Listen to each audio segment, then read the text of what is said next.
Awesome. Okay, so I will call to order the Monday, March 15th, 2021 Sonora City Council meeting at 4 p.m. Roll call, please.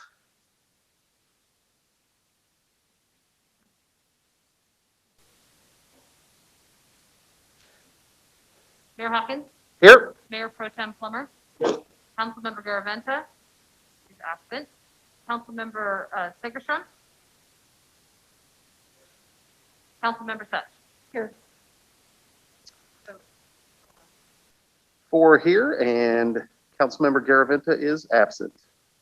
Okay, are there any public comments that are not, actually this one we call for public comments for the closed session item? Are there any public comments on the closed session item? Don't see any. Okay. We shall adjourn into closed session at, was it like 4:05?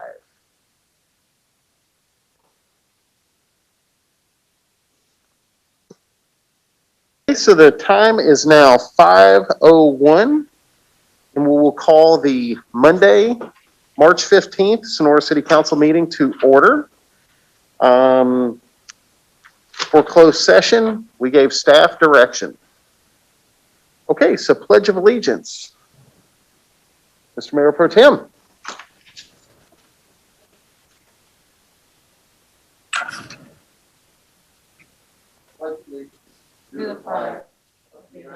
To the United States of America, and to the republic for which it stands, one nation, under God, indivisible, with liberty and justice for all. Thank you, Mr. Mayor Pro Tem. Okay, roll call, please. Mayor Hawkins? Here. Mayor Pro Tem Plummer? Councilmember Garaventa? Here. Councilmember Segerstrom? Here. And Councilmember Such? Here. Excellent. All 5 are here. City Clerk's report on agenda posting. The agenda was posted on Thursday, March 11th at 2 p.m. Thank you. Okay, approval of the agenda. No changes, Anything? Mr. Mayor. No issues? We're all good? Mhm. Okay. Presentations. Introduction of contract building inspector Landon Collins. Mr. Mayor, I'm going to allow your Community Development Director, Rochelle Kellogg, to introduce our new building inspector, Excellent. Landon Collins.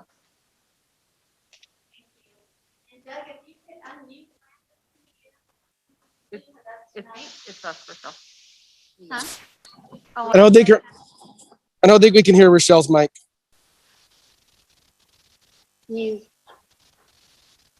Are we good now? Okay, thank you. So as I reported out last month, our former building inspector, Darren Wardell, was going to retire.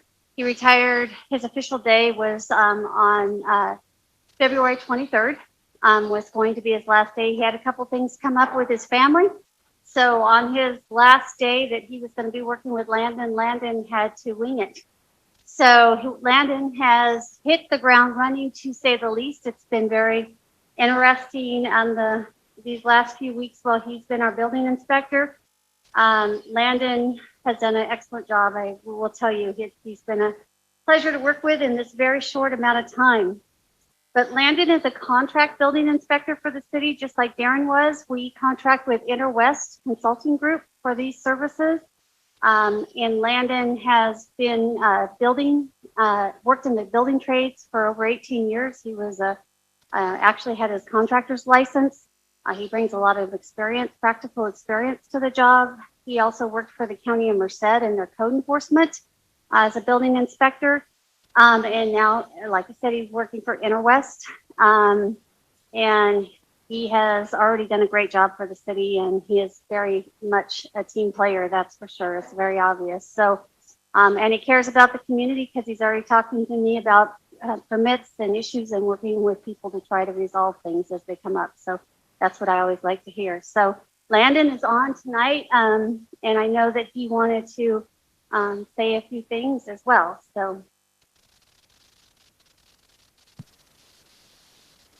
Good evening. Can everybody hear me? Yep. All right. Just wanted to say good evening to everybody. My managers at Interwest thought that this would be a great opportunity for me. I feel pretty lucky to get this chance to come and work with you and work in your community. My wife and I have always loved Sonora. We spend a lot of time traveling up the 108. We do a lot of backpacking and fishing over on the east side and up in the immigrant wilderness and things like that. So we spend at least a fair amount of time coming through your community. We've always loved it. We've talked about moving up there before, so this was a bit of a surprise to certainly, to say the least. I started with Interwest in February, the beginning of February, and within a week and a half, they sort of tapped me on the shoulder to come and replace Darren up there, and I'm really happy to be there, and I'm happy to have the opportunity to work with you. Okay, thank you very much, and look forward to getting to finally meet you. Most definitely. Okay, public comment on non-agenda items. The public may address the council on any item of public interest not otherwise on the agenda that is within the jurisdiction of the city. No action may be taken. Matters to be addressed may be referred to city staff or placed on a subsequent meeting agenda. Speakers are limited to a 5-minute presentation, and this is for non-agenda items. That means items that are not on this agenda. Mr. Mayor, it looks like your first public comment is the Sonora Chamber of Commerce, which is generally Katie Dunn. Okay, Katie, go ahead. Hello, Mr. Mayor and council members. Yes, it is Katie Dunn from the Sonora Chamber of Commerce. Hey, this just came to my attention that on May 1st, it's the 170th anniversary of the founding of Sonora.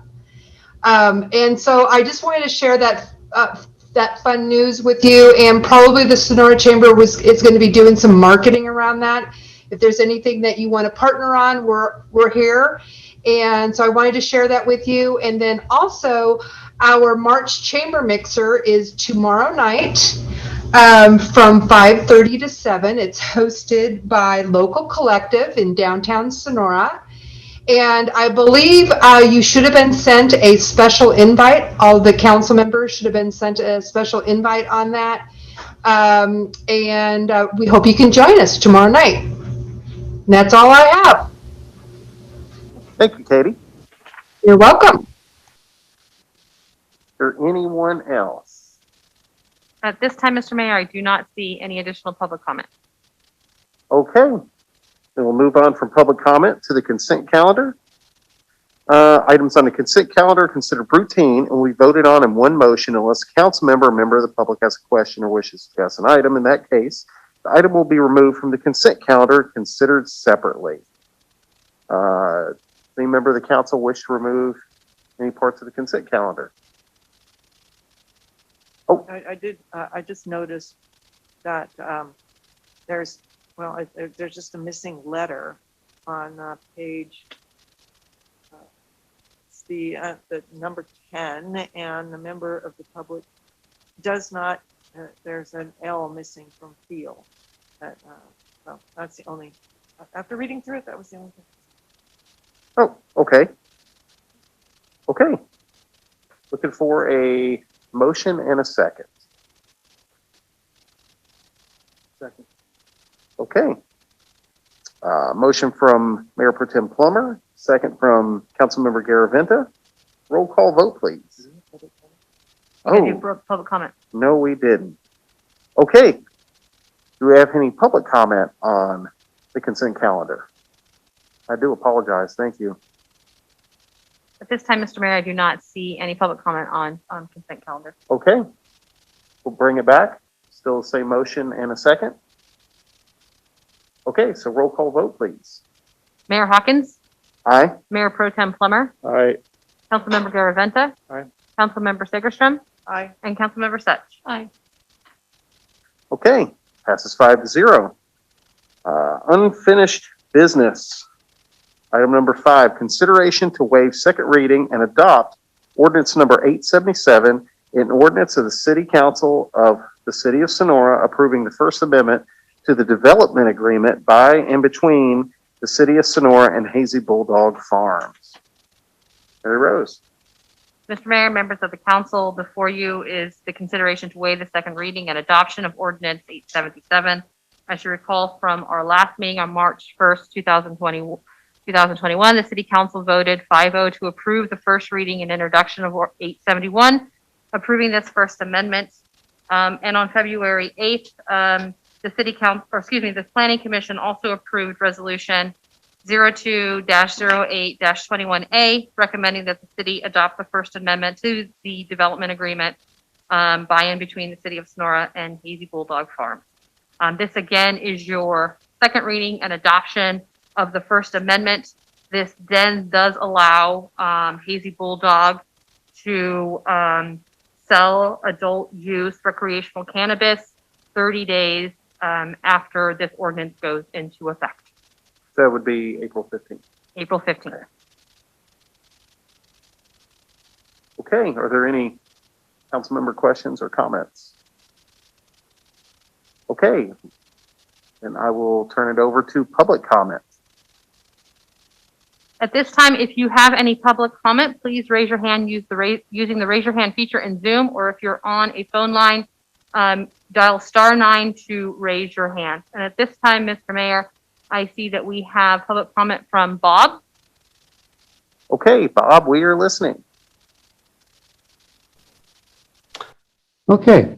The Sonora City Council and Planning Commission have heard from a broad range of people in our community opposed to recreational marijuana storefronts.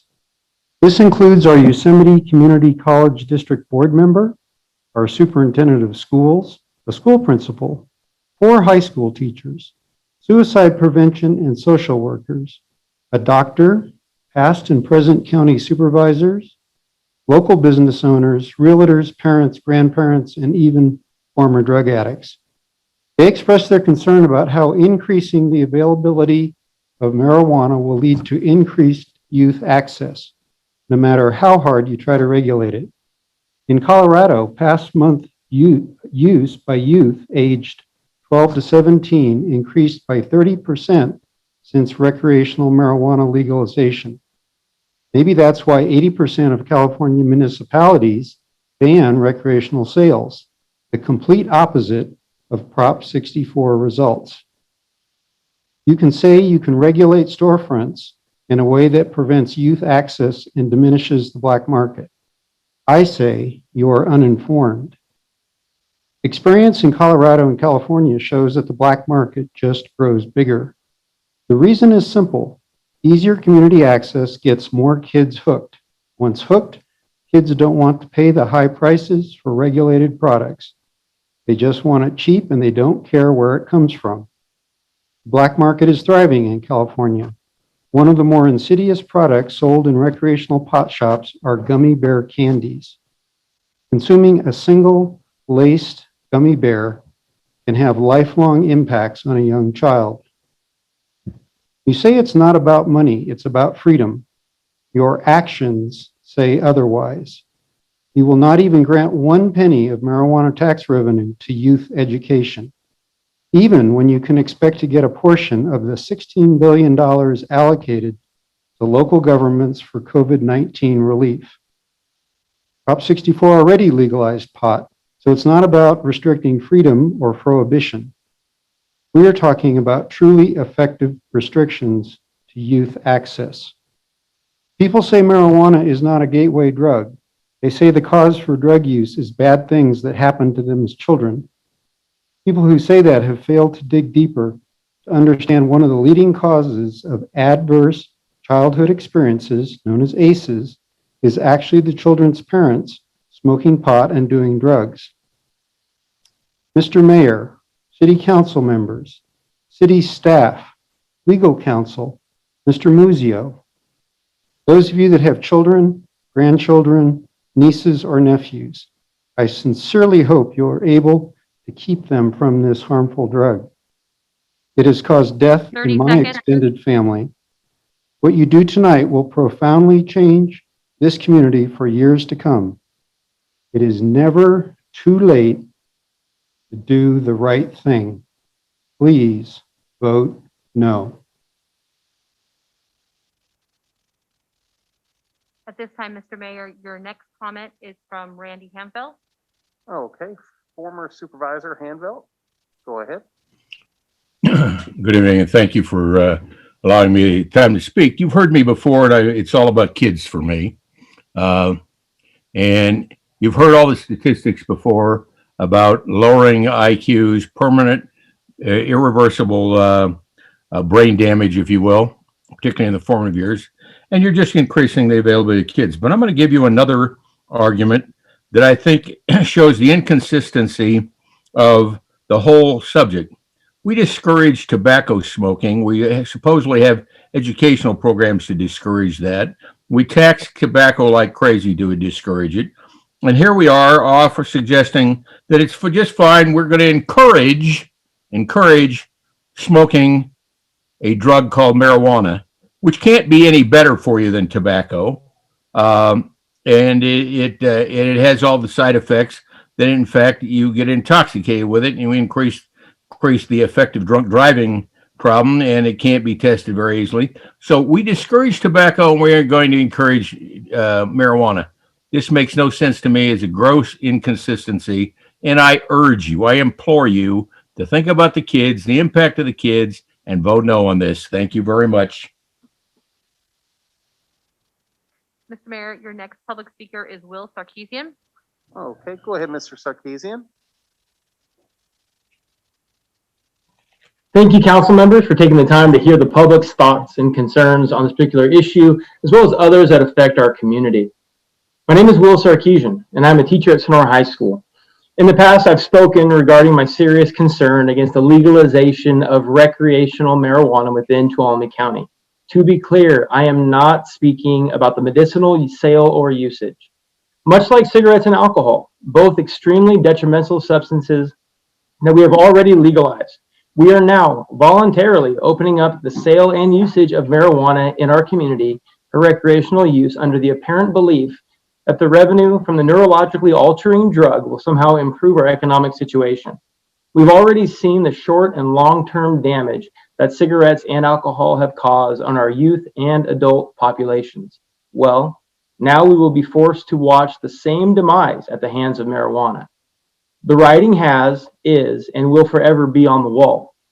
We had and still have an opportunity to be different from the rest of society who feels no recourse but to bend to the pressures of those who would complain about having to drive a half hour to get their drugs. To that, I say, let them. We need not bend to the financial fears that we somehow need drug money to fund our city, because that's exactly what it is, drug money. No matter how we slice it, we are accepting money that we know comes from an industry that does not have humanity's best interests at heart. And what about education? What is the plan for a healthy drug awareness program to educate our youth on how to avoid the perils of drug use for a product that we are legalizing and readily making available to them when they can legally obtain it? Because clearly, we know that all parents and adults will take the utmost concern in protecting our children from drugs before it's legal for them to do so. The irony is so thick, we apparently cannot see through it to decipher what we should be doing. So I will simply put it this way. How do we protect our children from drug use when we start selling it in our streets? To that question, I would sincerely like an answer. Thank you. Okay, Mr. Mayor, your next public speaker is Darren Duez. Mr. Duez, go ahead. Good evening, all. Listening to some of the comments, the first speaker suggested that the black market really runs rampant around here. The ex-supervisor, or I'm not sure what his position was or title, said that we need to protect the children. The third speaker said that we need to protect the children and we need to make sure that it doesn't get in their hands. The thing that nobody obviously wants to talk about is teaching them, telling them not to do that. If it's such a black market item, it's so readily available, and you're going to release it in a store that children are not allowed to get into, you have to have ID to get into. It stops them from being able to purchase it. But if Bob was right, the black market's that crazy around here, they're going to get it anyway. There's a lot of things that are illegal. How do you get your kids to clean their room? How do you get them to do chores? How do you get them to do good grades? You teach them. You be an invested parent. If the teachers out there are so on here all the time, really complaining about this, teach your children. You have them for 8 hours out of the day. You can definitely have a conversation with them. You can start moving in that way of telling them that things like this are not acceptable. I had a very good conversation with a anti-potter the other day that asked me about the gummy bears thing. I've never tried them. You know what I'm going to do? I'm going to drive down there. I'm going to go to Modesto or wherever they get them. I'm going to get some and I'm going to try them so that I actually have some argument to make. I don't smoke pot. I don't do pot. I don't even want to do this, but it was a really good conversation to understand all these people that are so negative. Do you really know? No, we go off statistics and studies from other people's information. Why don't we do our own? You know, I don't condone letting kids smoke pot. It's illegal, just like drinking, just like driving, just like staying out after curfew, yet it still happens. And I think this is the thing that everyone's up on their soapbox instead of realizing we can teach these kids better. We can make them not the same environment we had where it was a lot more prevalent. Drugs were everywhere where I grew up. I don't do drugs because somebody sat down and said, hey, if you do this, you're going to screw up your life. Thanks, guys. Thank you. Mr. Mayor, I don't see any hands at this time, but I'm just going to make one last call. If you would like to make a public comment on this item, please raise your hand using the raise your hand feature. Or if you're on a phone line, please dial *9 to raise your hand.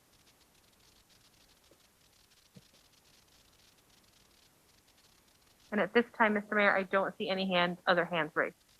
Okay, so we will bring it back to the council. I guess I got a couple questions because unless the council wanted to go first, I don't want to be rude. I just got a few questions. I wrote everything down. So a couple comments that were made that there was zero education money. We do have a program that's been going on for a good long while and that has to do with the police department, correct? Yes, through our school resource officer program. Yes, our school resource officer program. So that's part of the education we do already. There was another comment about driving a half hour, but again, and I continue to repeat myself, and I know the other council members are saying the same thing. It's not the fact that necessarily people are driving a half hour. Fine, that's great. But how many are driving hours to get here to deliver the marijuana? And I'll repeat that again because the naysayers are saying that they're not wanting to listen because it doesn't fit the narrative. People are driving here to deliver it. I think that's part of the problem. Honestly, I think that's part of the problem of wanting to keep shops from opening up here because it would create a possibility that those places would not be delivering. Drug money to fund the city. Again, we have a teacher on this call. Much of what funds our schools comes from tobacco and alcohol. Have they stood up and said, no, we're not going to take this tobacco and alcohol money? I don't think so. Selling in the streets. We can't regulate selling in the streets. That's why we have a very good police department to help stop much of that. Again, I can say from knowing what I've heard others tell me about Mr. Muzio's shop, he doesn't deal in the streets. Matter of fact, he doesn't deal with people coming in to buy for other people. That I can definitely say because I've heard the complaints about Mr. Muzio from people who were trying to do things illegally and he got them out of the shop quickly. Again, this is not a cash cow that we're looking at for the city. Our budget is about $7.5 million, and this is about $300,000 we're looking at. So I was going to start. I don't want to interrupt you. Oh, okay. But that's about all I have to say for right now. There are certain things that aren't fitting the narrative, and the people who are against this, and I respect it if you're against it, but accept the whole conversation, not just your part. And it just drives me insane when I hear like there's no education money. It's just, this is something that you're not listening. We do have a program set up. We do. So Councilmember Segerstrom? Oh, and just, there is a direct program set up, I believe, with Mr. Muzio for taking part of the revenue that comes from the Hazy Bulldog for an education program, no? No, not in this development agreement. That'll come in the new development agreement that will come in May. But it is Yes. contracted to dedicate monies to. Yes. Yes, it will be coming in the future. And again, I've made my commitment to definitely I just wanted push to for that. clarify that because it sounded like we had completely disregarded any kind of educational program. Anyone else? Sure. I think it's important to make clear that we, as a council, are not apologists for the marijuana business. But in its wisdom, the state of California has chosen to make this a legal business. And we already have legal, properly distributed orders coming into Sonora to anyone who chooses to ask for them, to order them and pay for them. None of that revenue comes to us, and we have zero control over how that is actually policed. But getting back to the issue of it being a legal business, the Sacramento is the place to make these arguments, get them to render it illegal, maybe alcohol and tobacco at the same time. But in the meantime, I personally choose to let my vote fall on the side of liberty and the free exercise of correct business. Okay. Anyone else? Okay, so with this, I don't have anything else to say. I'm sorry if I'm being a little vocal on this, but I've had these conversations and it just seems like there's a certain part of I wouldn't even say our constituency, but certain part of people that are saying no, but they're not looking at the whole situation. And that type of thing just drives me crazy. So I guess I'm looking for a motion and a second. Mayor Pro Tem Plummer. One question again for Mary Rose, more for the edification of the public. As I recall, in Prop 64, wasn't it almost 2/3 of Sonora voted in favor of the proposition? It's about 56% 56. that approved For and the about county? 52% for the Oh, county. okay. So still a fair majority. Yeah. Thank you. Okay, looking for I a, move to waive the second reading and adopt ordinance number 877, an ordinance of the City Council of the City of Sonora approving the First Amendment to the development agreement by and between the City of Sonora and Hazy Bulldog Farms LLC. And I will second that. okay, a motion by Councilmember Garaventa and a second by Mayor Pro Tem Plummer. Roll call vote, please. Mayor Hawkins, Aye. Mayor Pro Tem Plummer, Aye. Councilmember Garaventa, Aye. Councilmember Sagerstrom, Aye. and Councilmember Such. Aye. Passes 5-0. Okay. On to new business. Item number 6, consideration to assign the Sonora Fire Chief as the City of Sonora representative to the Tuolumne County Fire Safety Advisory Committee. Mary Rose. Mr. Mayor and council members, on February 16th, 2021, the Tuolumne County Board of Supervisors created a new Fire Safety Advisory Committee. They are asking that the city determine a representative to this new committee by March 30th. And in your packet, I listed the different agencies that will be participating in this new committee for the county.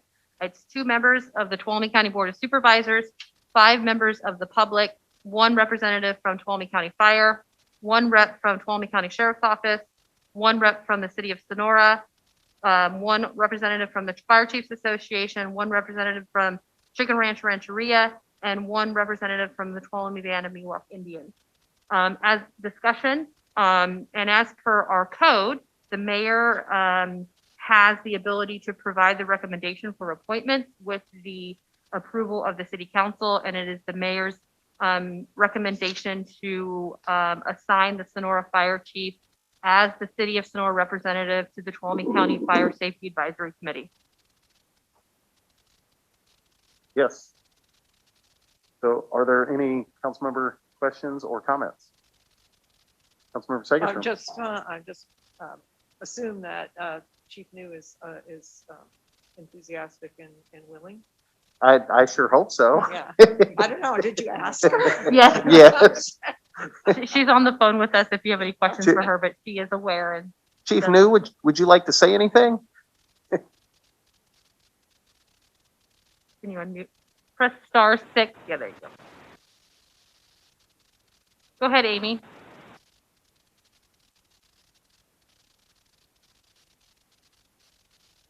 Oh, that is bad bronchitis. Yeah. Amy, we can't hear you, Amy. Okay, there we go. Yay. Now can you hear me? Perfect. I was just okay.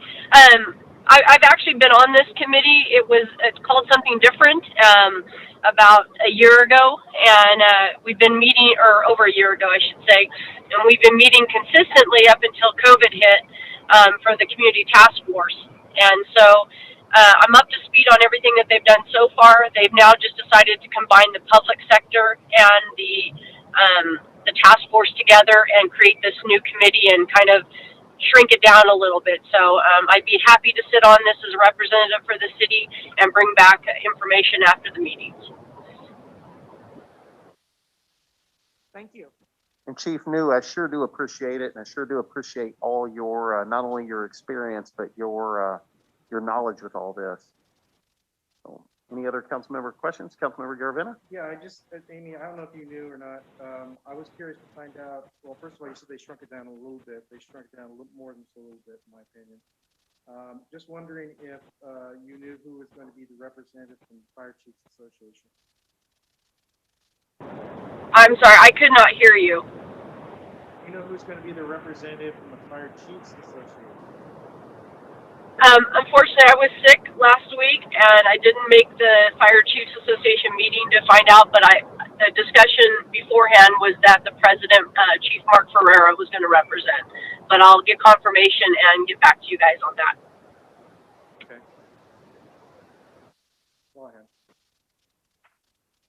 Anyone else before I ask for public comment?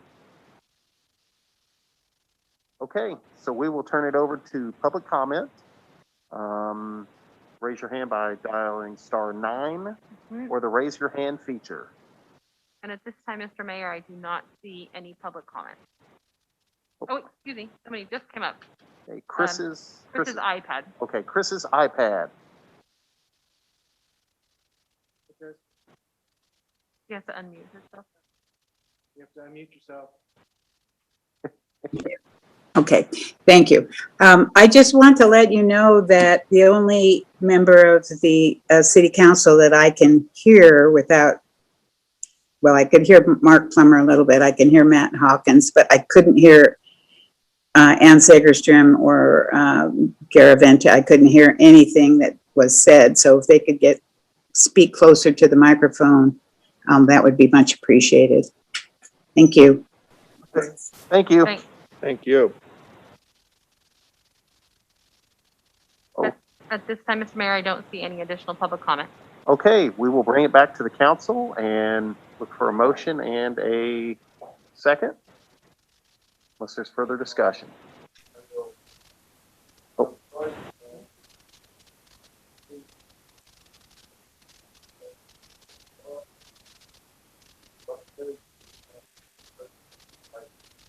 I will second. And hopefully heard. Okay, motion by Mayor Pro Tem Plummer, second by Councilmember Segerstrom. Roll call vote, please. Mayor Hawkins? Aye. Mayor Pro Tem Plummer? Aye. Councilmember Garaventa? Aye. Councilmember Segerstrom? Aye. And Councilmember Such? Aye. Okay, passes 5-0. Amy, thank you very much again. Okay, item number 7, accept the 2020 Sonora General Plan Annual Report. Mr. Mayor, this item is coming from your Community Development Director, Rochelle Kellogg. Thank you. Thank you. Annually, we are required to put together a report, a format that's similar to what you see here. You guys see me, sorry. So actually, the state actually is overseeing a lot more of this than they used to in the past. So for those of you that have been on the council for many years, you will see that the housing report that is attached here too is a lot bigger than what you ever would have saw in the past because of all the new state mandates. So we'll go through that.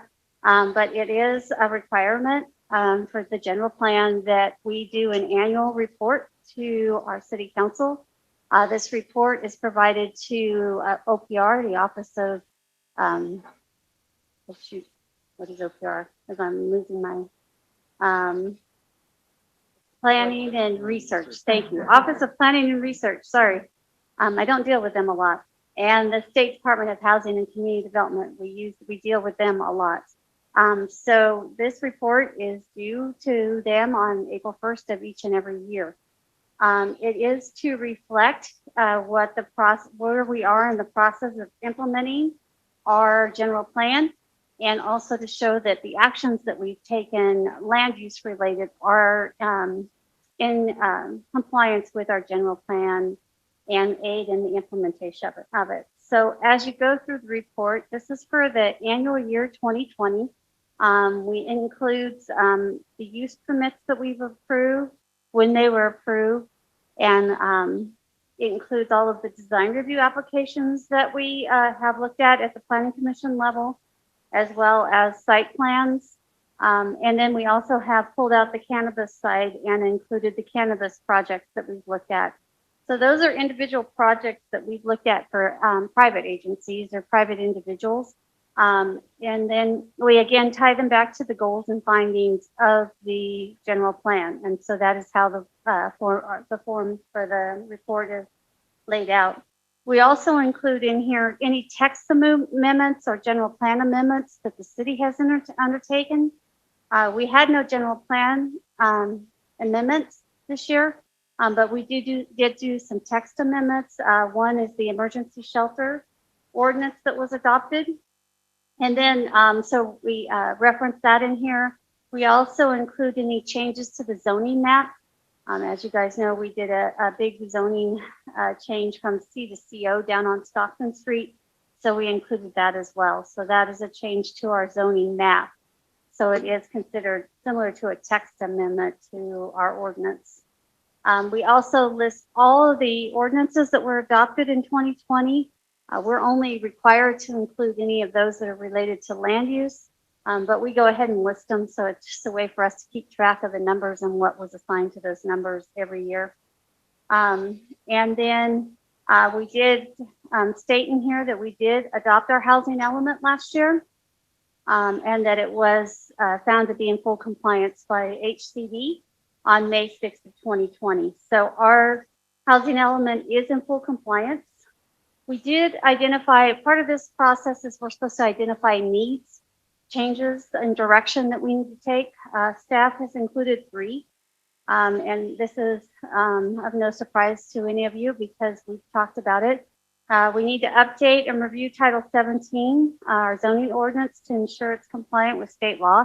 You know, we got grant funds to do that.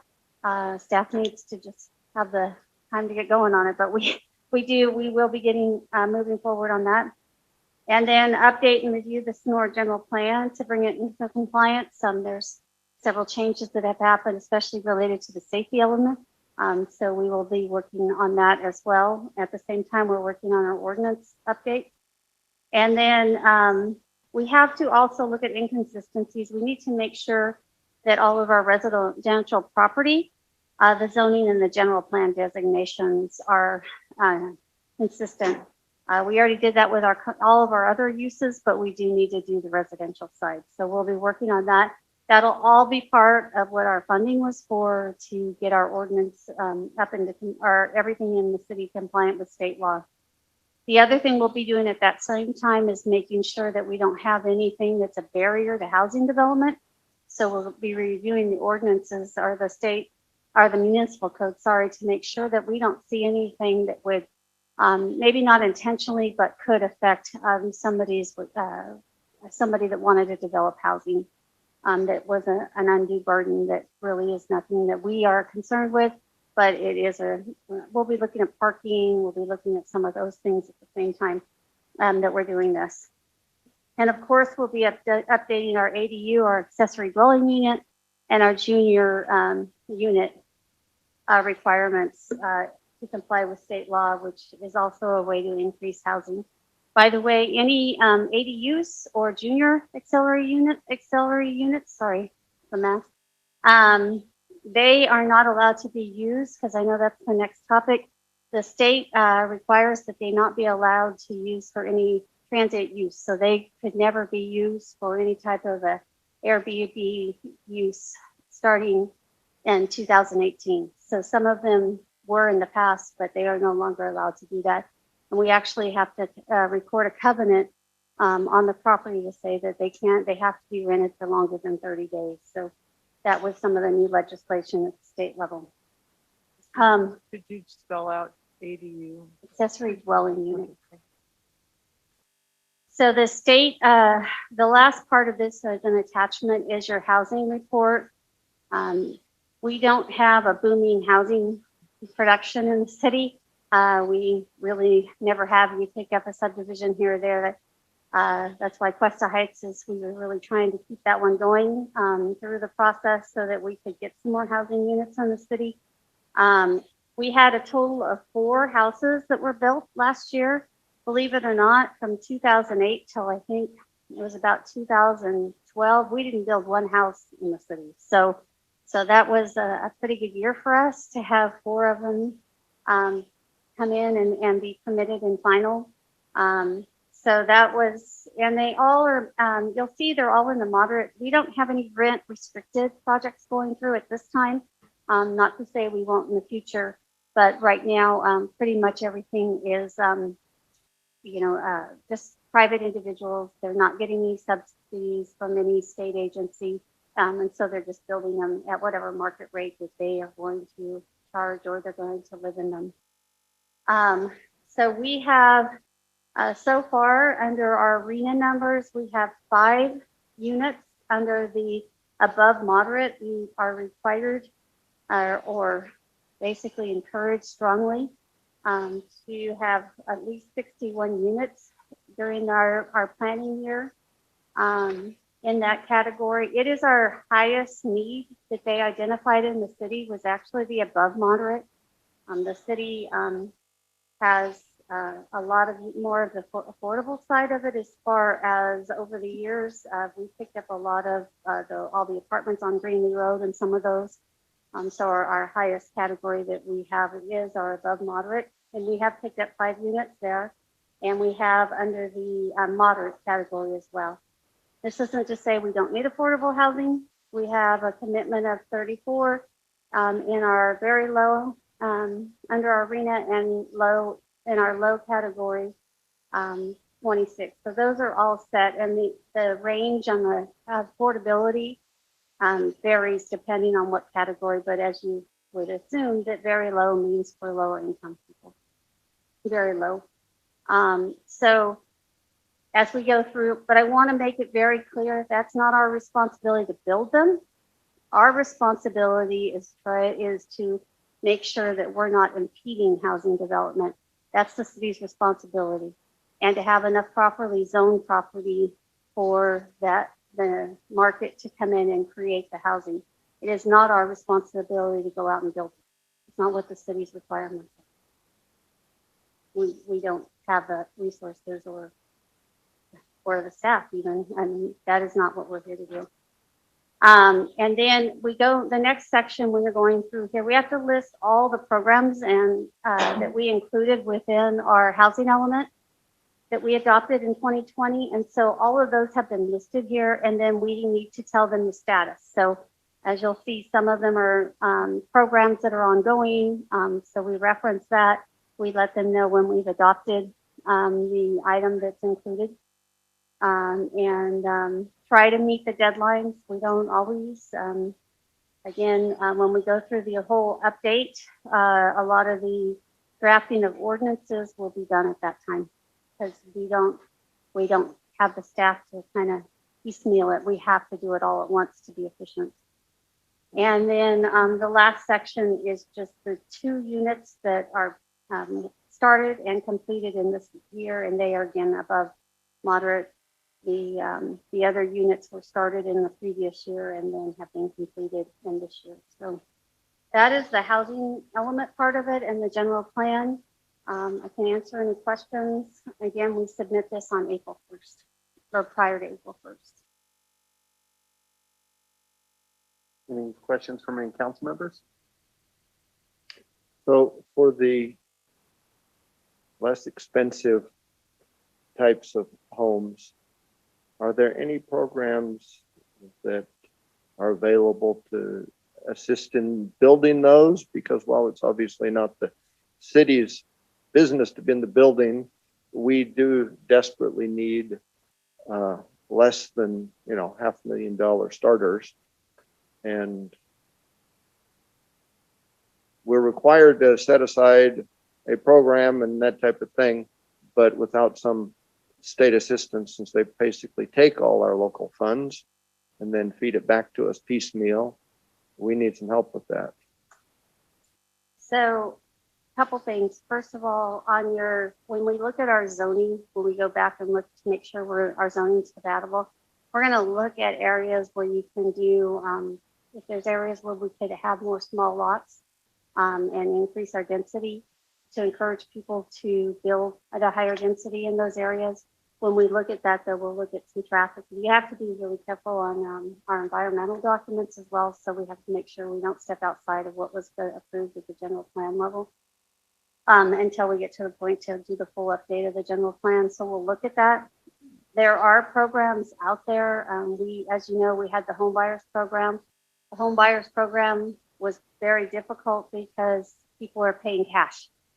So the minute when people are selling property, they don't have to sell them to somebody that needs a loan. If they can sell them to somebody with cash, they're going to do that because it's a quick turnaround and they can move on. And so that's really what we faced. So at this point, I probably wouldn't recommend another home buyers program for the city. We have very little inventory to make it work. But there are some programs out there, but the main one that you're going to find are the tax credit ones, which are they apply for the nonprofit developer.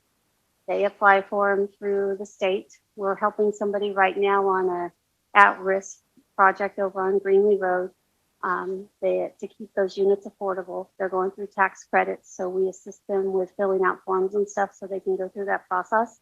But that's where, for your apartments and those types of things, that's where those dollars come from, and they usually are applied for directly by them. By the builder.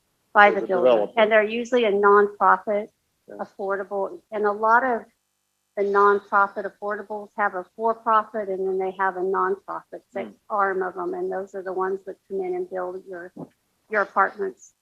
The other thing is your staff's very pro-housing.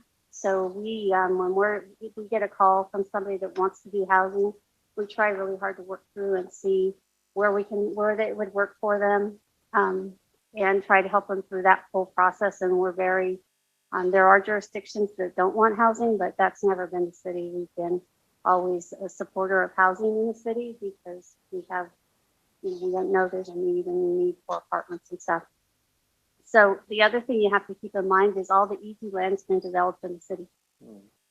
Most of what we have left to develop is steep and not very easy to develop. Most of these guys are looking for very costly, or it doesn't have the infrastructure, or it opens up onto Highway 49 and the cost to do those improvements to get onto 49 or run TUD or sewer. So those are some of the impediments that we face. Annexing some more property would be helpful with that. When the city gets to the point where they can look at some other areas in the county, they might be able to bring some in with a mix of commercial and residential down the road. That probably would be really helpful for the city. We don't discourage ADUs. We talk to people all the time about accessory dwelling units. So it's a way for us to pick up some housing units here or there. We don't discourage that. We don't discourage people from looking at putting commercial above or residential above commercial downtown. We don't have a problem with that. It's fully allowed. We really worked hard on the project down on Stockton Road to pick up those units to work with them on their parking requirements so that they could get the unit number that they needed. So yeah, we don't have a problem. So that's really facilitating is really where we're at. And I'm going to be honest, you don't have the staff right now to run around writing a bunch of grants because we'll never get them implemented. I mean, it won't happen. We're pushing deadlines all the time at my department until we have somebody that can pick up some of the slack.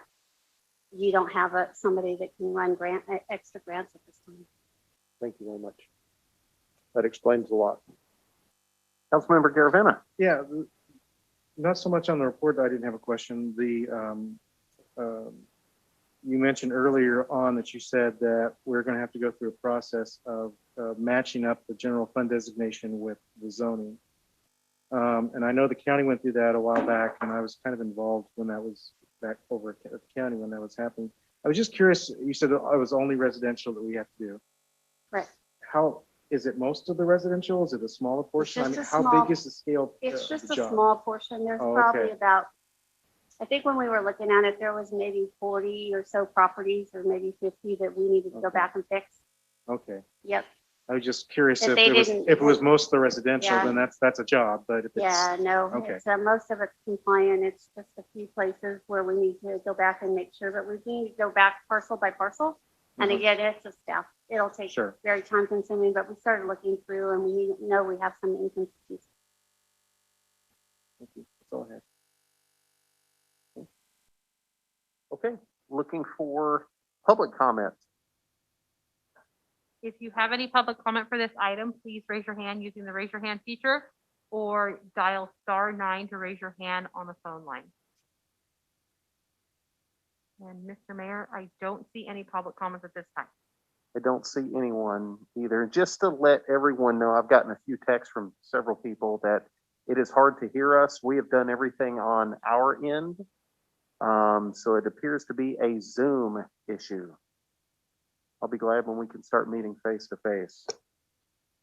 Okay, so looking for a motion and a second to accept the 2020 Sonora General Plan Annual Report.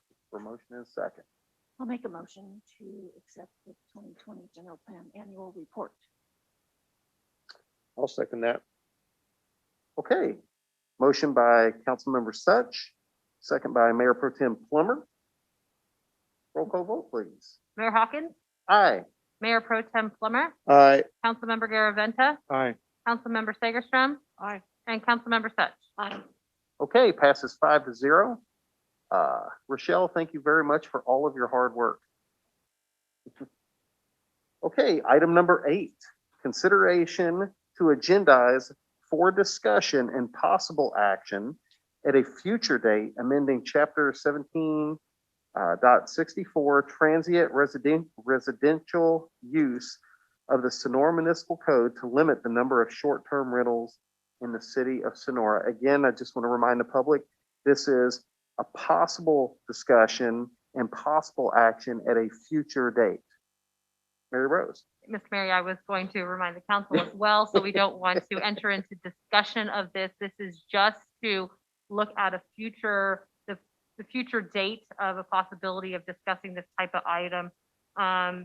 If you recall, back in 2015, the city of Sonora adopted Chapter 17.64 to the Municipal Code establishing regulations for transient residential use of vacation rentals within the city of Sonora. And I'm sure, as you're aware of right now, we just had our previous item that talked about the housing issues that we are facing here in the city of Sonora, not just within the city of Sonora, but throughout the state of California.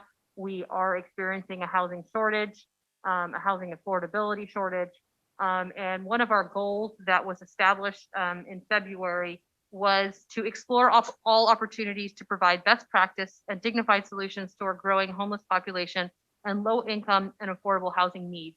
So in order to address the city council established goals and priorities to also look at abilities to address our housing shortage and housing affordability needs. And due to multiple council members wanting to look at this issue, I'm asking the council whether they would like to agendize for discussion at a future date the possibility of modifying Chapter 17.64 to the Sonora Municipal Code.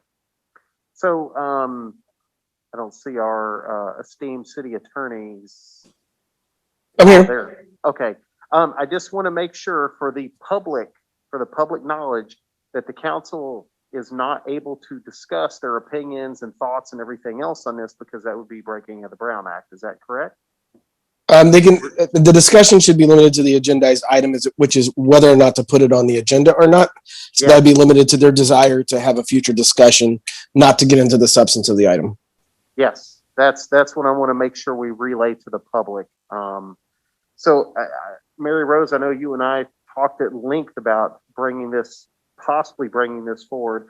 And I have to say that I've had at least 20, maybe 30 people, residents of the city, ask us to put this on our agenda to discuss it because they want to bring forth some of the issues that they've had. So I just want to relay that to the rest of the council. I've had numerous constituents talking about that. So. And so this, I am just looking for consensus to be able to agendize this at a future date.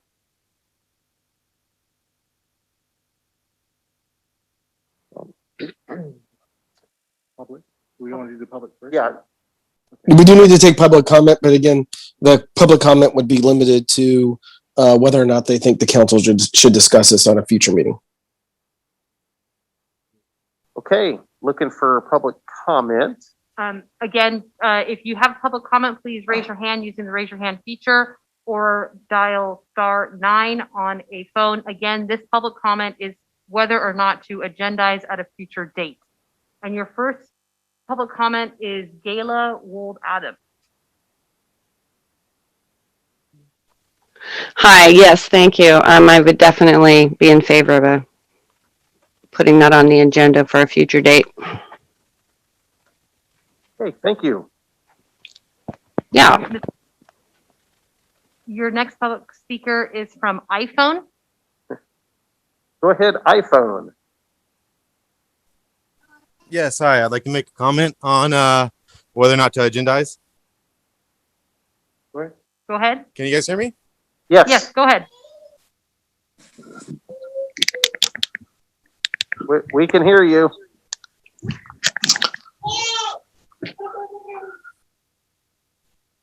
Can you hear us?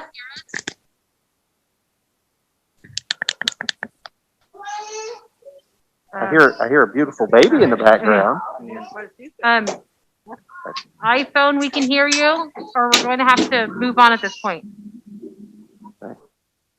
I think. Okay, I don't know if you guys can hear me or not, but I would like to make a comment. Obviously, stay away from the substance of it, but I think moving forward to agendize this is absolutely pointless. Violation of our rights. So I don't think we should move forward. I'd like to urge the council to not move forward with it and just wipe this completely clean from the agenda. So there's my comment, and let's move on. I'm going to unmute. I don't know if you guys can hear me or not.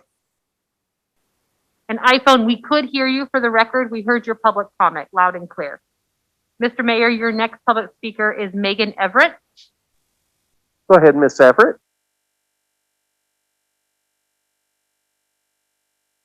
You still muted. Miss Everett, you have to unmute yourself. Oh, I thought I would. I had a public comment ready, but I will keep it to I think we should put this on the agenda, and I think there's a lot of ways to make everybody happy. So I'll leave it at that. Thank you. Again, if you would like to make public comment, please raise your hand using the raise your hand feature. At this time, Mr. Mayor, I don't see any other additional public comment. Okay, so we will bring it back to the council for consensus.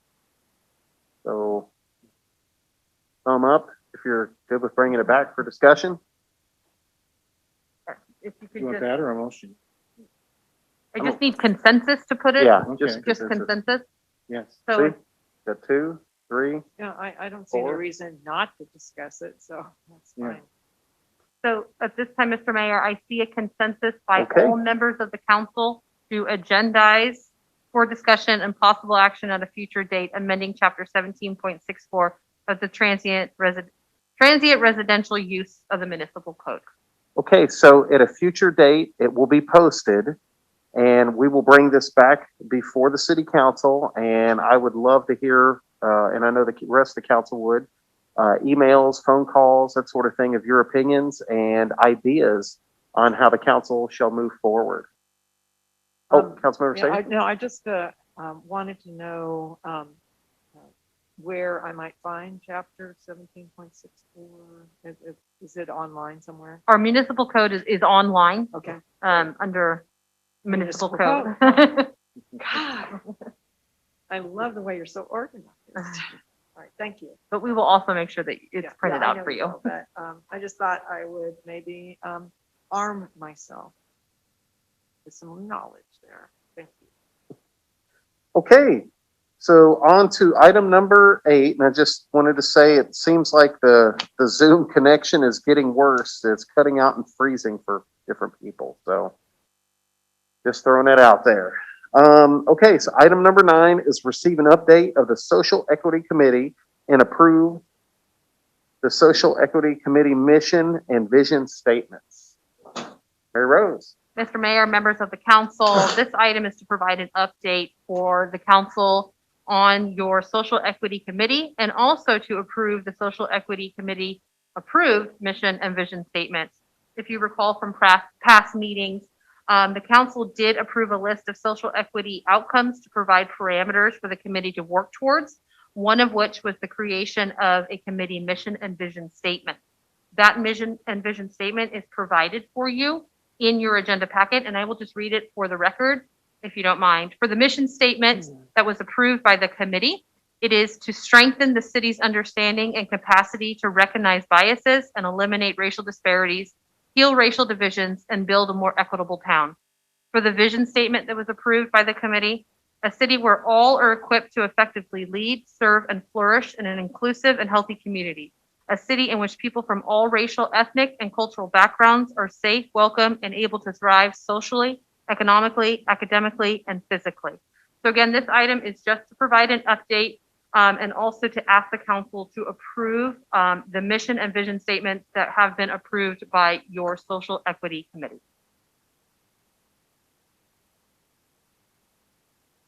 Okay, any council member questions, comments? Councilmember Such. Can I just give a couple updates? Yeah, on that? please feel free.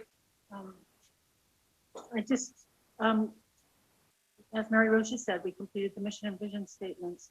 We are really a very short meeting away from completing our additions to the value statement. And that will happen, our next meeting is on March 22nd, and that will happen there. Also, I just wanted to tell people that the Social Equity Committee, the City of Sonora Social Equity Committee workshop is this March 29th from 6 p.m. to 7:30 p.m. And I'm working on a flyer currently, and hopefully that will be complete and be ready to send out this week. And it'll be on our city's website as well. And just want to also let people know that the mission and vision statement that we've written, the purpose statement that we've written, the additional value statements that we have worked on will all help us to write the resolution. We've found a lot of good language, I think, to complete the resolution. We have a couple more steps before we'll do that, but anyhow, that's Councilmember Sagerstrom. I just thought, I think that both of the statements are very strong. I just thought that maybe the vision statement could use a verb, like to realize, but that would be my Mr. Mayor Pro Tem. And I have a question. I would like to see clearer language and build a more equitable town. Because when I hear equity, and I think it reflects a lot of people's vision of or definition of the word, is we see racism in reverse. What's meant by it? I don't think that's what you mean when you say, I think you're trying to say equality for everybody or good outcomes for everybody. But when I see what I see is very partisan language, it raises hackles on me that probably aren't appropriate for what's intended. Well, let me see if I can do an example of the difference between equality and equity. And this is really kind of elementary. It's in the city council building, downtown Sonora. Can please everybody remember to remind yourself to mute? So I think Anne has seen this. So let's pretend like this is an apple tree. And for equality, we give everyone a 6-foot ladder to pick apples. So here am I. I have a 6-foot ladder. I can reach all the apples. What I don't see is the person over here with a 6-foot ladder. So this is equality. This is equality. This person definitely has an advantage, however, because this person over here, how come I can't do it? I usually can. Oh, I know, I'm using the wrong hand. I usually don't get so tangled up. This person over here can't reach the apples. So equity, instead of equality, what you want for equity is this person needs an 8-foot ladder because they're not given the same advantage as this person. Justice is straighten the tree. But it's not reverse racism. It's just, it is not. It is just leveling the playing field. And equality, I think when the Civil Rights Act was written, we all thought equality was leveling the playing field. Those were very good intentions, but it didn't. Okay. Because we all aren't given the same, everyone doesn't hit this side of the tree. And this person over here, just in case you think this person's being taking more than their share, they have no idea that there's someone here often. We don't know that. Okay. So it's not bad. It's not,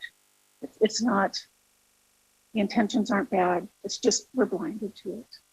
So that's why equity has become such an important word in sort of social justice and social equity.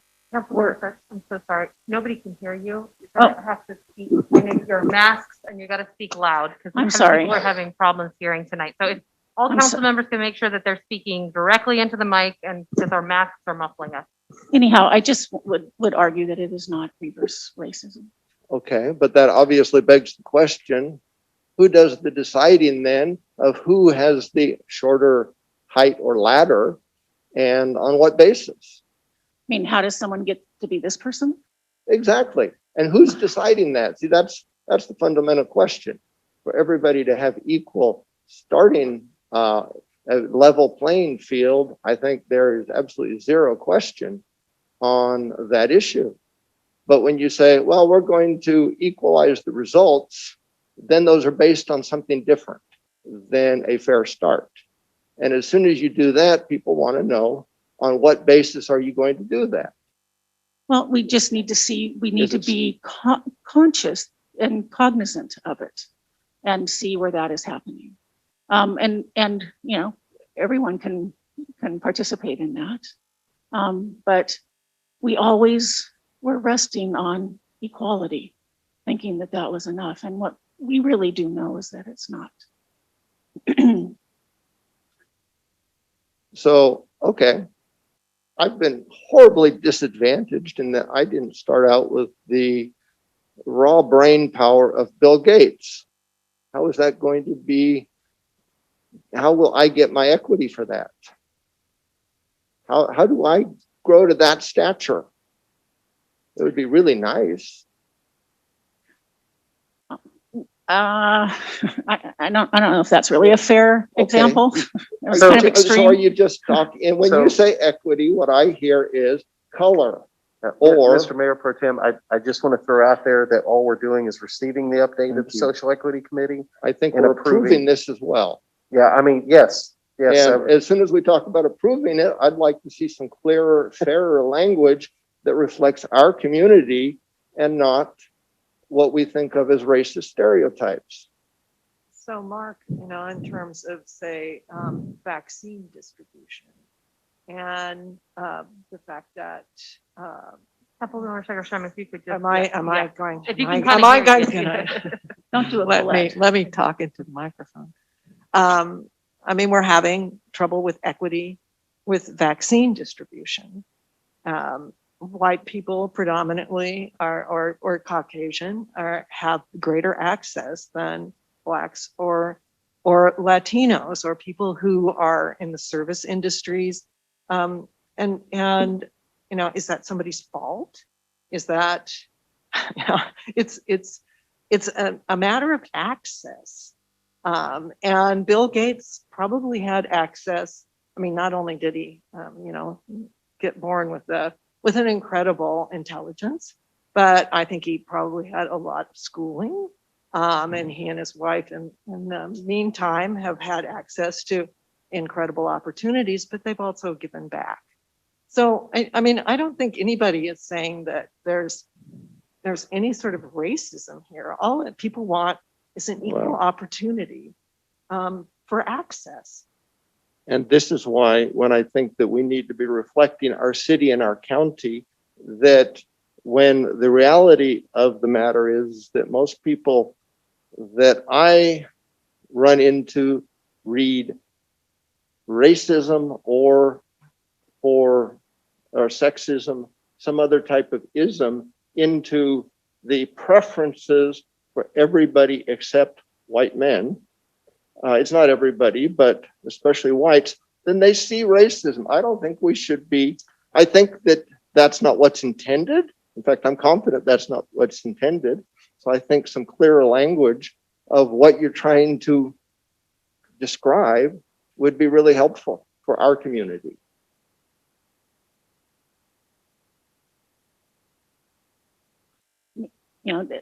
Maybe Jim, you could. Yeah, it's a mission statement. It's a mission statement. I mean, we're not going to do every single possible outcome for a mission statement. All we're saying is that that the committee is looking to make sure that the city builds a more equitable town. And if there's no issues, then there's nothing to do.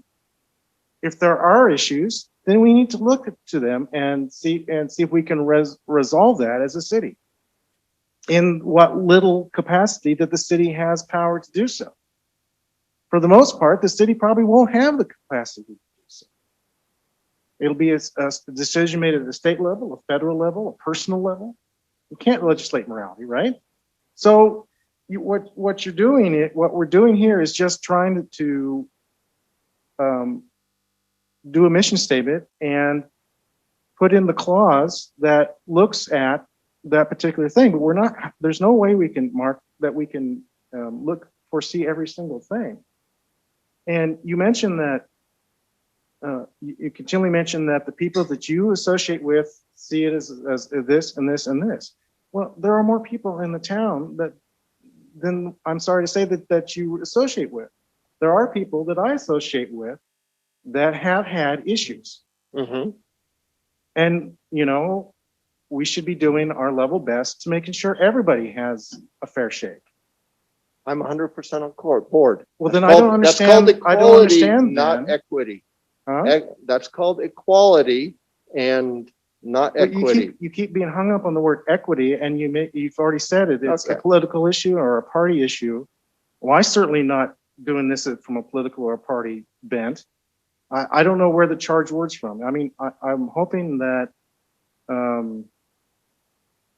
now that November 2020 is over, we could go back to having a more less than charged, shall we say? I'm trying to think of the word.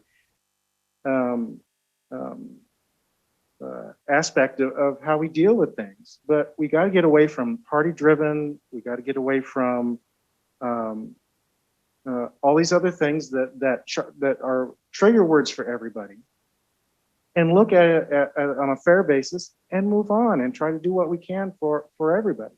And I think that's the spirit. I certainly comes from the spirit that I'm looking at.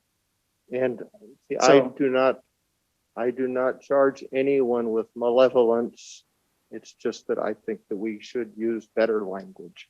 And on that note, I would like to separate our approval for these two items, because I do support the second one, and I'm very close to the first one. I think it represents a lot of goodwill, but No, okay, we have to do that, then let's do that. So And I- going. here's the big question I have. I just didn't want to see an argument get going, because I think we're finally moving somewhere, and I'm happy to say I love the debate, but I want to see us move somewhere. Did everyone in the committee have a chance to fill in and kind of say what they want? It was very, very much so. Okay. As far as I recall. Yeah. Okay, great. Because I will get that question tomorrow after this, and I imagine Mark probably will too. I mean, the So- meetings are online, and public, and people can watch them at their leisure or attend them when they happen. So, yeah. Okay. So, I just want to say the group worked pretty hard on these two statements. And, equitable is not bad language, Mark. I mean, it's just not, it's just new. It's new. And I do think that you're very, very close to understanding it. But equal is not necessarily equitable. So it's just, I think it's an important distinction. And certainly, I'm certain that it's true that the people that you talk to, many people with whom you speak, don't like that word, but that's almost not relevant, because we all can say that about ourselves. I can say many people with whom I speak. I think it is like that relevant word. for all of us to do our best, not only to make decisions we believe are best for the city, but to represent those corners of the city that we spend time with, whose opinions we know.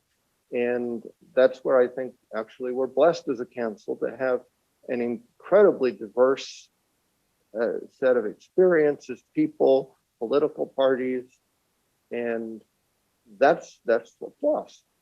But when I say that, yes, I just spend most of my time, obviously, with the people I'm familiar with and who often think like I do. But that side of the issue needs to be represented as well. And since it corresponds with my native personality, it's easier to do. Yeah. Anyway. Yeah. well, thank you. Okay, tension's down a little bit. That's good. Well, Okay, wasn't so very I don't tense. think That there's wasn't tension, tense. but it's getting a little tense, Mark, to be fair. well, then I apologize for that. My wife tells me that I get a mean face when I'm Yes. disputing, and it's something that's apparently outside my control. Matt, may I Because just make one more comment? What I would invite you to do is to invite your friends to the workshop, because that's exactly what this workshop is about. It's about learning a shared language and how to speak without losing the audience. So I'll send you an invitation. So if there is no other council member questions or comments, we would like to get public comment on this. And Mr. Mayor, you have two public comments at the moment. Your first public speaker is Darren Duez. Go ahead, Mr. Duez. Good evening again. Listening in on this, sorry I'm busy, but the verbiage there used, we all sat down and discussed this thoroughly. We came up with this verbiage. It's good verbiage. I wouldn't be on board with something that wouldn't be that way. I think everybody knows that I say what I want when I want. It's really good verbiage. The open interpretation is very crazy to me because you ask 50 people, you're going to get 50 different interpretations. There's always room for change. These things are enacted because we get together and do it. And a year from now, 2 years, 5 years, 7 years, 10 years from now, it can always be changed. It can be added to. It can be deducted from. There's always an avenue to make somebody feel a little warmer inside. Somebody that's, snowflaking around that wants some verbiage change. They can do that.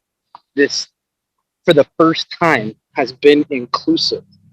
We have people on here that we don't see eye to eye.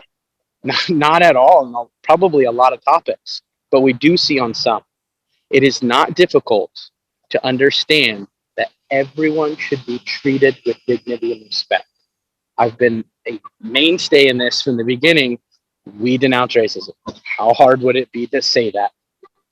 That cuts out all the verbiage and everything like this.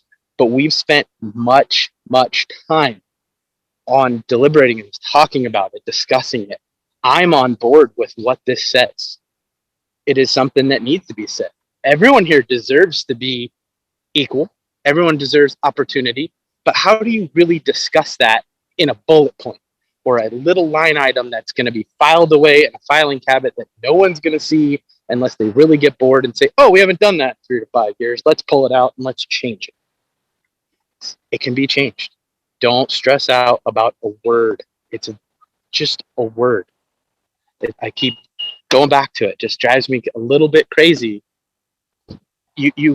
Everyone's more than happy to put in their verbiage and everything else like that, but at the end of the day, it's not going to make everybody happy. This is a group of us, 6 from different walks of life, that got together and decided that this was a very good line. There's nothing changed. I'm sorry. I actually have to get going. Someone's flagging me down. Thank you, Mr. Duez. Mr. Mayor, your next public speaker is Tristan Celoyeda. I'm sorry if I pronounced your last name incorrectly, Tristan. Go ahead, Tristan.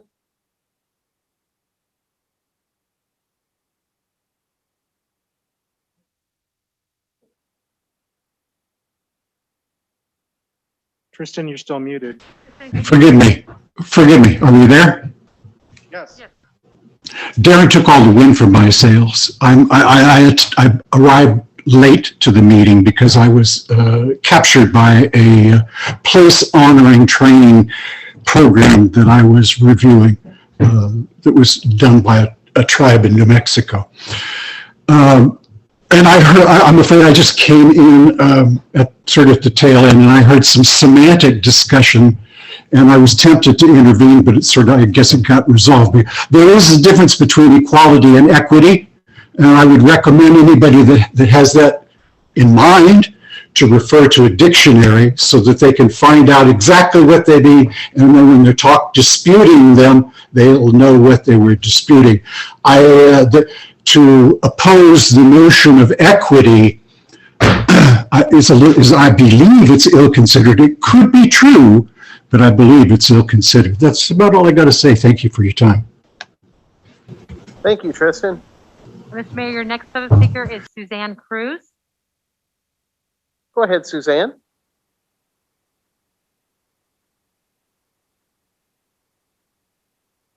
Suzanne, you're still muted. I don't know what's up with Zoom tonight, but yeah. I'm about done. Hi, can you hear me? Yes. There we go. Yes. Okay. I know you guys know that it's tough to hear you. So I hope my volume's okay. Yes, we can hear you. Okay. I would just like to interject that I believe this whole country and the city has deviated so far from what the founders wanted. And the number one thing that they wanted was limited government. They trusted the people to self-govern themselves, which means go to church. That's where we learn about equity. That's where we learn about how to treat each other, is from Jesus Christ. John Adams, one of the founders, said that our Constitution was made only for a moral and religious people. The people who want to insert these little clubs and groups are this very same people who want to grow government. That's not the government's place. So I'm going to end it with that. And I just hope you'll consider the wise words of the founders, John Adams, limited government, and encourage people to go to church, open up the churches, because that's where this conversation belongs. Thank you. Thank you, Ms. Cruz. And Mr. Mayor, I believe we do have another public speaker that is trying to raise her hand, Nikki Coleman. Nikki, my friend Nikki. Aloha Council. Thank you so much for the quick comment.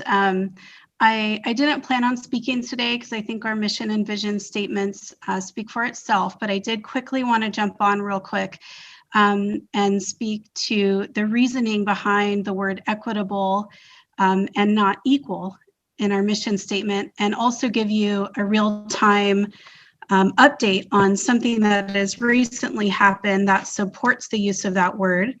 One of the exercises we're currently working on right now, and if you go back to the last recording of one of our last meetings, we're working through some value statements, value statements to eventually present to the council from an equitable standpoint.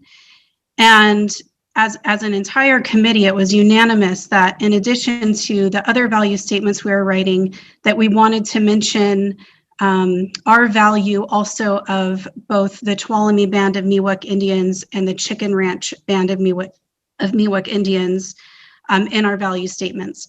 And so in order to use the right language and use language that would be respectful and appropriate to them, I actually had a meeting with the chairman and chairwoman of both tribes, Lloyd Matheson and Andrea Reich, last week, 2 weeks ago, in order to just extend the olive branch. And as you guys, most of you guys know, both tribes, as first stewards of this land and also the hardships that they went through over the centuries in this area, they've continued to give, they've continued to be generous. I don't think there's a fundraiser that I've attended that they are not a major sponsor of.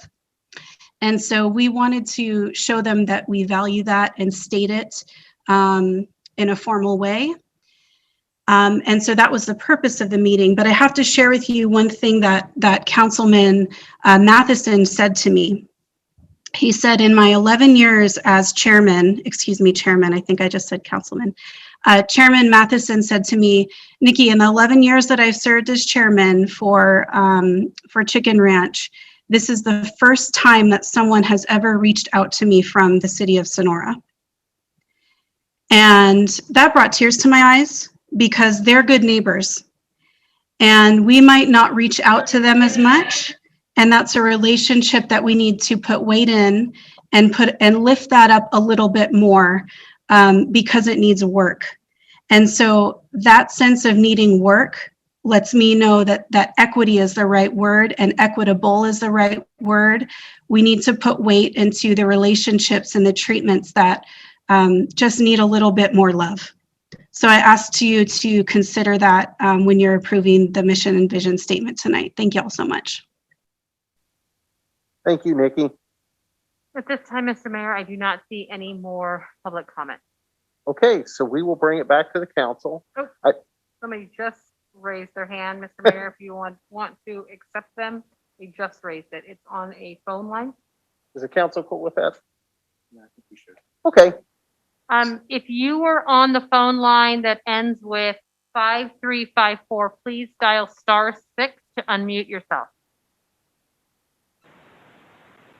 You're unmuted.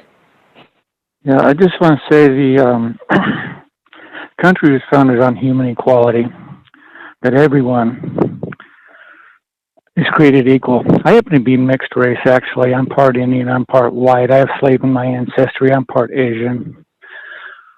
I exist because my ancestors got over what our ancestors did to each other. It frosts me to see that sometimes in the way of trying to make up for things in the past, maybe we bring up pickled wounds that don't need to be opened. It's one of the things that worries me about this committee. On the white side, for example, I've got Scott, Irish, English. If you saw the movie Braveheart, you saw a movie about a certain rough time in history, and I got family on all sides of that. I don't think it'd be good for us to be reminiscent about what happened before any of us were born and who did what to who. I hope your committee will consider that. But like I say, if you want to solve problems with race, make things more equitable as you claim it, then use the term equality and recognize that everybody has the same hurts, same wants, same needs, and it doesn't matter your race, your history, or whatever. I mean, I could easily complain about things being rough. I mean, my mother grew up in a tent in the Imperial Valley, for crying out loud. But of course, I'm privileged, according to some people. No, I'm not. Anyway, I guess that's it for tonight. Thank you. Thank you. Mr. Mayor, at this time, I do not see any other hands raised. Okay, so we'll bring it back to the council. I guess this comment is for Nikki Coleman. Just wanted to let you know that I haven't reached out to Chairman Matheson, but his brother is a real good friend of mine, and we occasionally will talk about those sort of things. And that the chief of the, or chairman, however, he calls himself a chief, but of the Tuolumne Band of Cherokee Indians is one of my best friends. So we have some very good discussions. So there is some ear there, but I'm sure I could do better. But I just want to bring back to the council if any other questions or comments. Okay, so there was discussion on dividing the mission statement and the mission statement and the vision statement in order to vote on those separately. Is that what the council would like to do? Okay. I'm getting the nod from Mr. Plummer, so I will start the motions. I'll turn the, you want a motion? No, Okay. I'll do it, move to approve the mission statement of the Social Equity Committee I'll second that. as it is, as it's been presented. Okay. Okay, motion by Councilmember Garaventa, second by Councilmember Such. Roll call vote, please. Mayor Hawkins? Aye. Mayor Pro Tem Plummer? Nay. Councilmember Garaventa? Aye. Councilmember Fagerstrom? Aye. And Councilmember Such. Aye. Want to make sure we got it. Okay, passes 4 yes, 1 no. Okay, then the vision statement. I'd like to move to approve the Social Equity Committee's vision statement as presented. Second. Okay, motion by Councilmember Garaventa, second by Mayor Pro Tem Plummer. Roll call vote, please. Mayor Hawkins? Aye. Mayor Pro Tem Plummer? Aye. Councilmember Garaventa? Aye. Councilmember Fagerstrom? Aye. And Councilmember Such. Aye. Okay, that one passes 5-0. Okay, so that's before 9 o'clock. Okay, so I mean, this is great. This is what we do. This is, I don't know, we got reports to go. we got some reports to do, but we got to receive the, Count your chickens. okay, we received the community development report. That's all for us. And then I'm going to do the council member department head reports. But before that is communications. Receive an update of the Tuolumne County Fire Authority Board. No specific action is required. This item brought before you is for information only. As we had stated previously throughout the fall and into the early winter, in regards to the formation of the Tuolumne County Fire Authority Board, this item before you is just providing an update on myself and Councilmember Garaventa's activities with the board. The last meeting was held on March 5th, and at that time, the second reading of the ordinance to bring forth a fire parcel tax in front of all Tuolumne County voters was approved, along with the resolution. And so the election will be held on June 8th, 2021. And in your packet, it talks about what those fire parcel tax amounts would be. And it would be $75 for an unimproved parcel tax and $150 for an improved parcel tax. From a financial perspective, the city of Sonora is required to pay for their portion of the special election. In your packet, I talk about the estimated cost for the city of Sonora for that special election. It's just under $9,000. And then also the estimated revenue for the city of Sonora would be just over $300,000 if the voters should so choose to approve this measure. This is a special election, so this would require the 60% majority of the approval of the votes.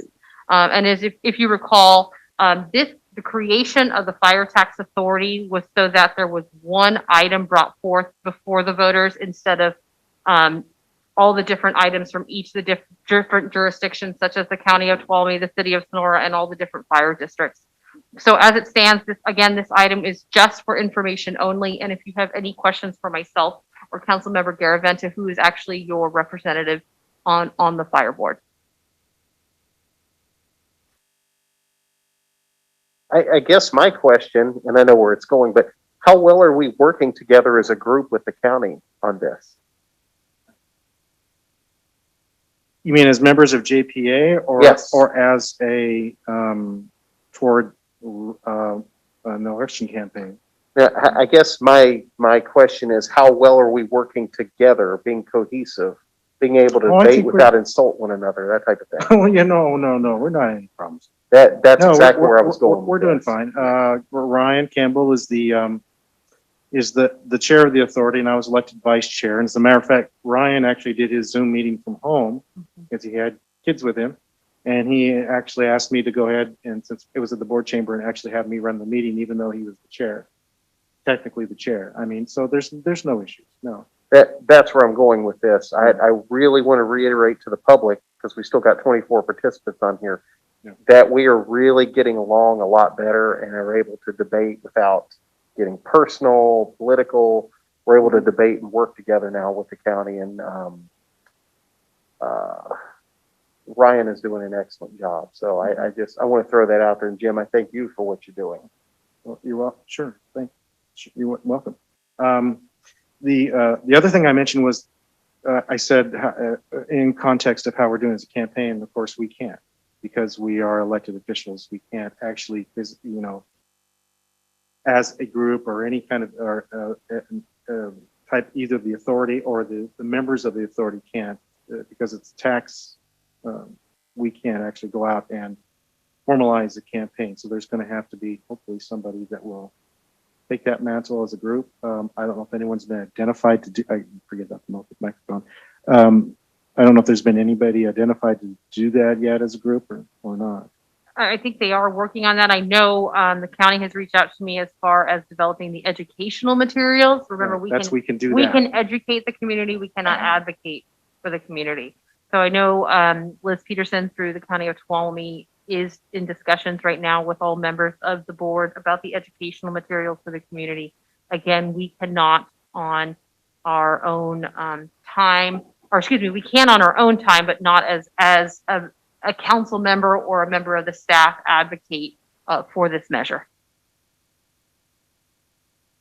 Okay. And on this one, do we take any public comment? Yes, I would take public comment Okay, since we that's have what been I thought. discussing it. Is there any public comment on this particular communication? I don't see any hands raised. Mr. Mayor, there is no public comment at this time. Oh, there's still- Maybe I should state briefly what it's, I don't know if did you do that? State briefly what the whole thing was about, in case these people didn't know. It's a parcel tax for the city, the county fire, and the assorted fire districts that have joined the authority. Not all fire districts have done that. Strawberry did not, Twain Harte did not, Miwok did not. They already have their own funding sources. Yeah, so just so I can list off the jurisdictions for Okay, you, if you want to do that, Councilmember sure. Garaventa. So it is Tuolumne, County of Tuolumne, City of Sonora, Columbia Fire Protection District, Groveland Community Services District, Jamestown Fire Protection District, and Tuolumne. And this is the reason for the JPA is to join multiple fire departments together in a legal entity that can place a measure on the ballot for voters to decide whether to approve a parcel tax intended to specifically fund fire and emergency services within the boundaries of all fire departments listed above. So as we all know, fire seasons have extended almost year round. And all of these fire districts provide mutual aid assistance to the different districts. And so from the discussions we had previously, to join together in one JPA in order to provide some sort of additional resources to provide additional fire services is the purpose of this JPA. Perfect. Thank you. Okay.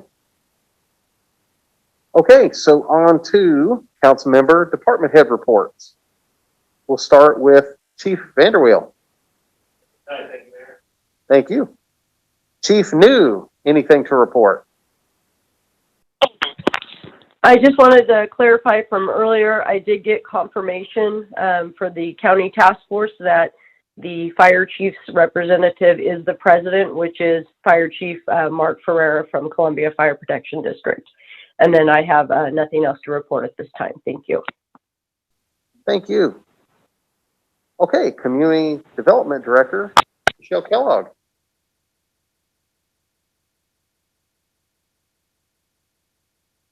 I promise I won't keep you here till 9. I just want to give you a heads up. Believe it or not, it's hard for me to believe, but our farmers market will be starting up on May 15th. Yeah, so I did a full rewrite of the rules to make it a little easier for everybody concerned. And the county ag commissioner has reviewed them. I got a couple little changes, so they'll be being posted to the city's website by the end of this week so that the vendors can, and any new vendors can apply to participate in the market. Applications are going to be due in April, and we're hoping to kick it off with a band. We have a band already lined up to play, but we're going to kick it off with a bang, with a G. These masks, nobody can hear us. So we're geared up. We'll comply with any COVID restrictions in place in May. We'll see what they are, and we will comply with them. The Planning Commission is going to have 3 vacancies this year. We have 1 extra than normal. Ron Jensen has submitted his resignation from the Planning Commission. He has some personal things that he needs to address and he doesn't have the time to commit. His term expires in 2022 on July 1. So we are advertising for his position as well as the 2 planning commissioners, which is John Richardson and Chris Garnon. They expire in July 1, 2021. So all 3 of those, so if you guys have anybody asking as the council, they've seen it, that's the reason, that's why we're doing 3. We normally would only do 1 or 2, but this year we do have 3. I wanted to do them all at once, again, to save staff time. And then we will be bringing that back to the council. Applications are due in April. They are available on the website, so if you know of anybody interested, and then the mayor will make his recommendations to the council sometime in April or May. When in April are they due? April 9th, the applications are due April 9th. Okay, thank you. And they are available on the website. Thank you. Well, that's coming up pretty quick. Yep. We're giving them 30 days. Public Works, I just wanted to let you know, I had a drive around with Mike today. They're doing a big project up at the cemetery. They are doing a lot of trenching. I'm sure you saw it in the staff report, but there's a part of the cemetery where it's all manual. So they had to go up twice a day during the summer to irrigate. They're putting in a full time system. So when they get through with that, it'll save staff time, probably keep the grounds looking better as well. So I wanted to give credit for them. That was a project that they wanted to get done and they're up there working. So that's what I'm letting you know. In the snow. Yeah, they were all muddy when, yeah. I had one comment. When I was reading this, I'm sure it's just oversight that Mr. Lagomarsino had noted on the streets that he installed new Chamber of Commerce banners on streetlight poles. Aren't those Vision Sonora banners? You know, my They understanding, were paid for by the Chamber of Commerce. they Chamber were? of Commerce. Yeah. All right. They did the last ones too. Oh, okay. Thank you. They were approved though by Vision Sonora, but they Oh. were paid for by Chamber of Commerce. The design. Thank you. Councilmember Sutton. I just on Public Works report, what is a thermoplastic? You know, started installation of thermoplastic markings in numerous locations in the city streets. I don't know. So those are the thermoplast. They torch them down. Sometimes they'll call them a torch down, and they are they torch them down. They're working on the stop bars. So it's all your stop bars. They finished all the. He showed me they finished the handicap symbols. So those have all been replaced, including the ones here in our parking garage. But they actually torch it down. They heat it. It lasts way longer than painting them. And then some of them actually that we put in, like on the crosswalks, have a crystals in them. And Chris probably knows exactly what it's called, but I'm not as technical. He's much more up on that kind of. But they put some type of a crystallized substance in them, so they actually shine. When the lights in them, they reflect. So, but they last a lot longer. And that's why we're using the torch down. We're using some of our SB1 money that we have to pay for them. And they've all been ordered. Thanks. Excellent. Thank you. Okay, Finance Director, Chris Gorski.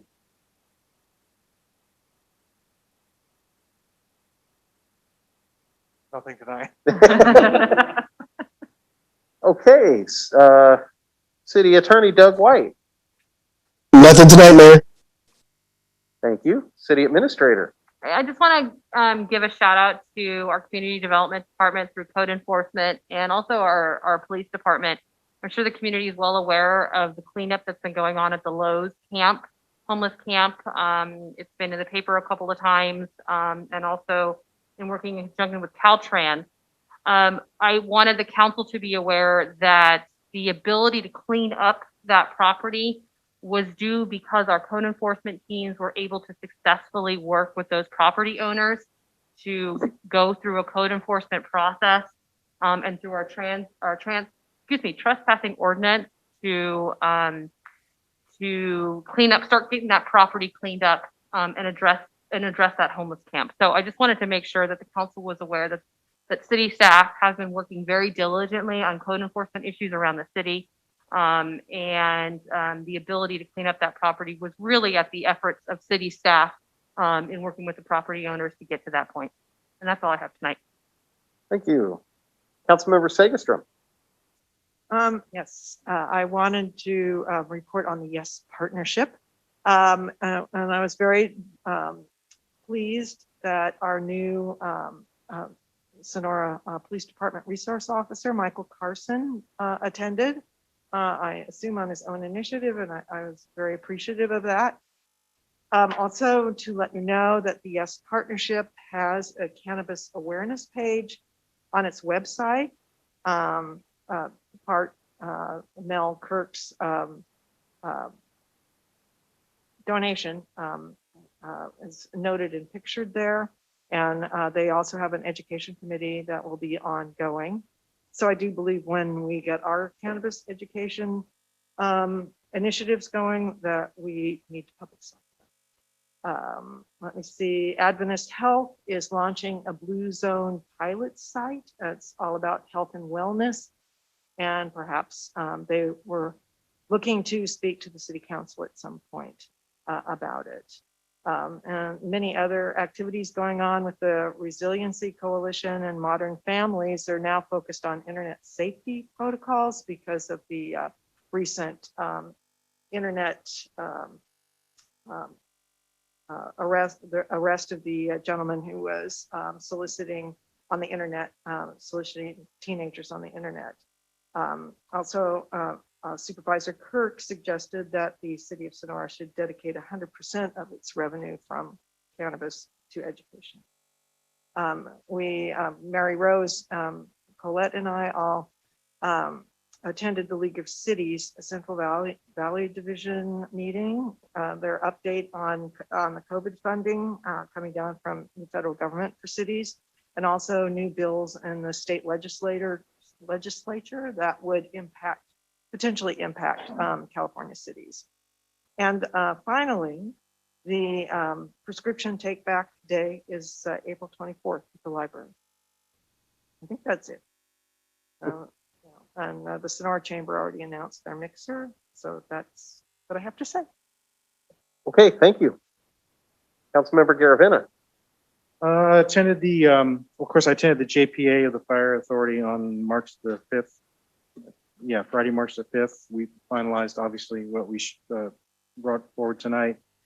Had citizen at large interviews for the opening at the for the Transportation Council, and the group it's selected a member, and I was participatory in that. And then on Wednesday, the 10th, we actually had our Transportation Council meeting. We approved the unmet needs and had a report, unmet needs project. I can't think of the name of, I guess it's a report that we give to the state that we do every year. See if there's any, we get input to see if there's any unmet needs that could reasonably be done by transit. With the funding we had, found that there were none, had very little, I think we had no public came to that at that one particular meeting when we had the hearing, and was wondering if that was because of all the COVID in the Zoom and all not being available. But to give a report on Darren gave a report on the TCTC or TCTA,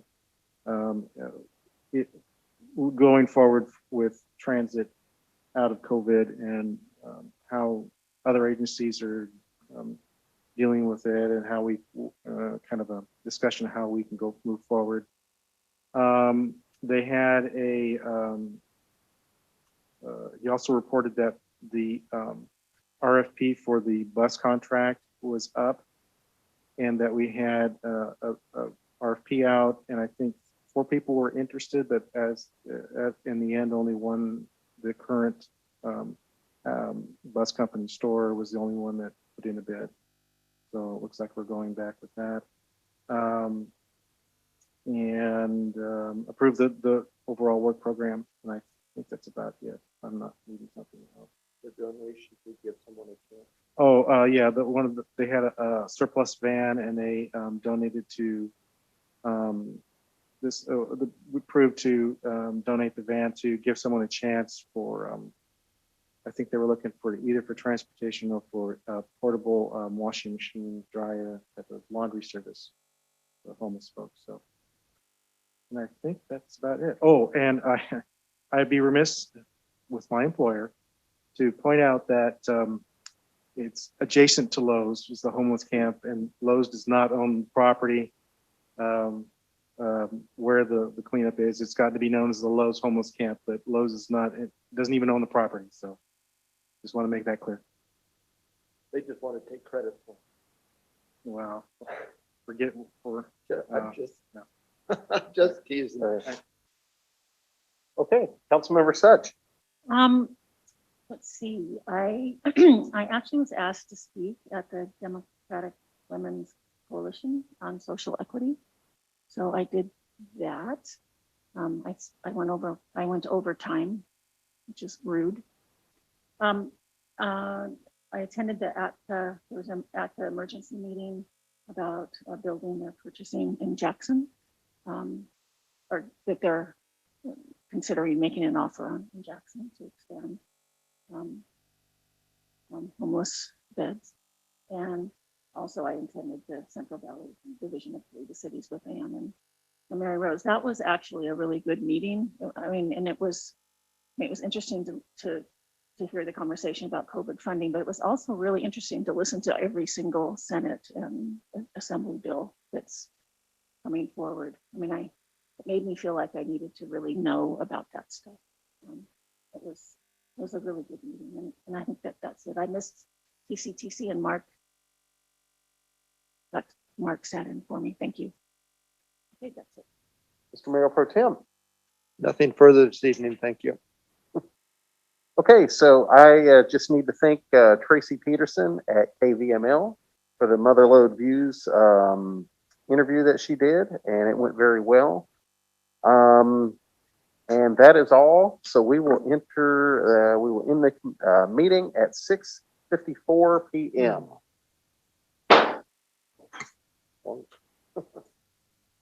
Thank you.